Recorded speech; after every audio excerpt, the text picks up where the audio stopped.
Hey, what's happening YouTube? Here is Hot Rocks and JDM again with another video. This is the FRS and I have a little problem with it. I installed a new air intake from eBay. Cost me $100, and I'm gonna tell you the little problems I'm facing right now. So I'm just gonna show you like the throttle response. I'm gonna try to go all the way to red line. Car it's already warm up, and here we go.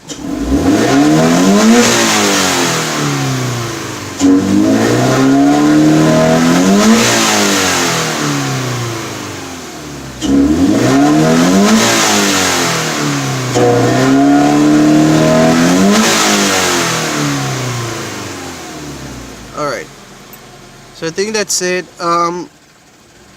You see that? You almost died.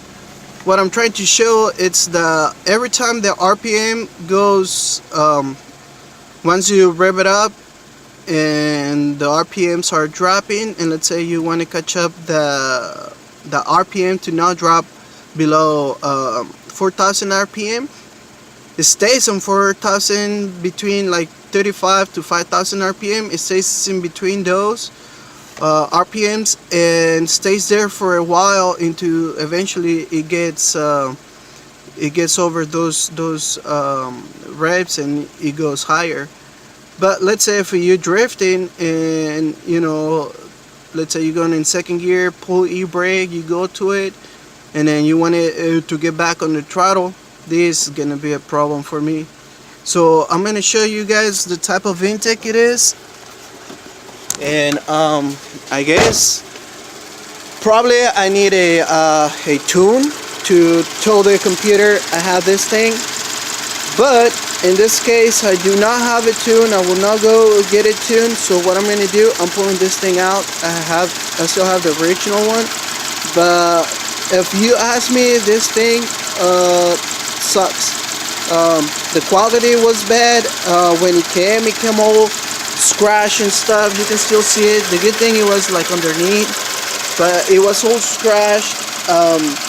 The filter that they provide, it was a like stainless steel filter, which it didn't have any like paper or cloth type of material in between, which like really fine dust could go through it. I put a K&N filter on this thing, thinking that was gonna be better, but yeah, it's now what I'm thinking. It's not. I'm not liking it. The car felt better with the stock. So what I'm gonna do, I'm gonna keep the original bots for the intake, and I'm gonna change to just the tubing that goes here. I've seen them from like Mishimoto and stuff. There are more of a smooth type of intake with not so many of the wrinkles that the original or stock one has. And yeah, guys, so please, I guess, do what people have been saying for a long time. Support good brands who they do a good research on their stuff, and you will get good outcome out of those legitimate parts instead of buying cheap parts. They do not work. You probably can make it work. Some people will take it, but not for me. So yeah, don't buy eBay stuff. These $100 are pretty much wasted. I probably can sell that to somebody who will not care, or they can have a tune for it. But yeah, this is not going on my car. So I'm gonna go back to OEM, and yep. So do not buy it. eBay stuff is cheap. It looks good online, but what you get is no. You get what you pay for, pretty much. Little bit of the intake. This box is super heavy, which is heavier than the stock one. It's like heavy, thick metal. when I was putting it, that was one of my concerns, thinking like, is really this an upgrade when this piece is heavier than the original? This piece right here and the inside where all these wheels are and all the stuff, there were like a lot of shavings from them drilling and stuff. The shavings were still hanging there, like barely like hanging there, about to fall. Let's say you buy this part and you do not check that and put it on your car, with the first couple of like stepping on the throttle, they will be getting sucked right in and mess up your throttle, your engine, or you know, whatever that might be. So yeah, so do not buy these things. The reason why I bought it is because I bought it on an auction. I'm always on eBay trying to buy stuff on auctions, and you know, it kind of like I came across this thing. I ended up buying it, winning the auction.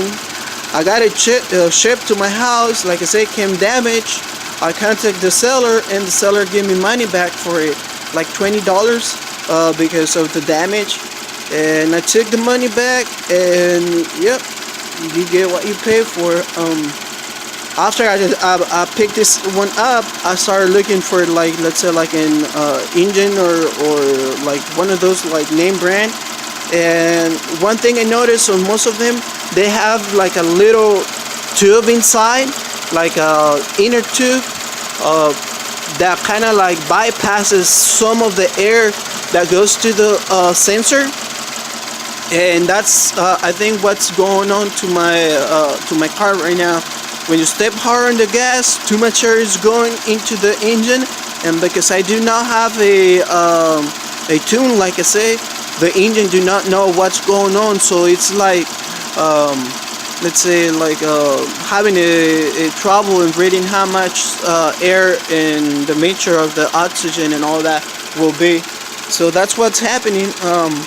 Maybe if you know, you buy a eBay one, at least trying to find the one that has the inner tube going inside, so that way, you know, you have no problems with your airflow sensor.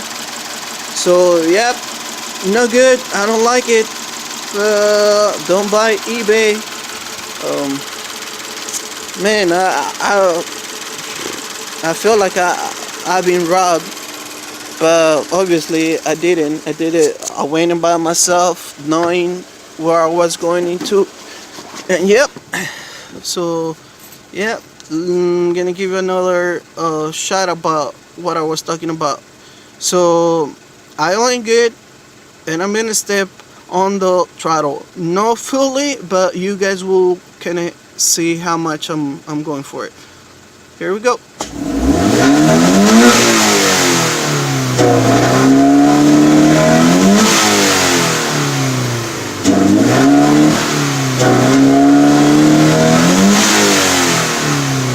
You hear that? It's not like I'm stepping once I'm at 4,000 RPM. I'm like stepping super hard on it or anything like that.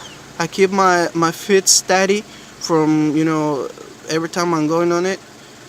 And yeah, so it stays in between 35 to 5,000 RPM for a second, but after it goes down, it revs up pretty quick. So yep, so don't buy eBay, and that's it. So this is Hot Rocks and JDM with another video. Please like, share, subscribe, comment. Let me know if you have any questions. Definitely I'm going back to the OEM. So alright, so see you guys. Thank you.